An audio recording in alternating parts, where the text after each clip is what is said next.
Tecno Spark 10s telefoniga qanday quvvatlagich tanlashni bilmayapsizmi? Sizning ham telefoningiz sekin quvvat olyaptimi? Balki siz quvvatlagich tanlashda xato qilgandirsiz. Unda sizga beradigan ma'lumoti manfaatli bo'ladi va telefoningiz sizga uzoqroq vaqt xizmat qiladi deb o'ylayman. Batareya sig'imi 5000 mAh, litium polimerli power batareyalar tizimi mavjud. 18 vatt quvvatlagich talab qiladi. 18 vattdan kam bo'lgan quvvatlagich qo'llash tavsiya qilinmaydi. Bu telefon batareyasini tez ishdan chiqishiga, shib ketishiga olib keladi. Simsiz quvvatlash tizimi mavjud emas, tezkor quvvatlash tizimi mavjud.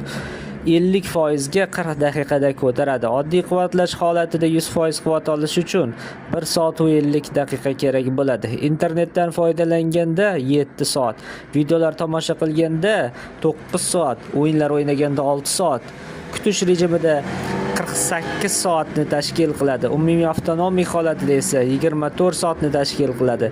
Agarda sizga ham shunaqa ma'lumotlar qiziq bo'lsa, videomiz izohiga yozib qoldiring. Videomiz manfaatli bo'lgan bo'lsa, bizlarni kuzatib boring. Hozircha xayr, salomat bo'ling.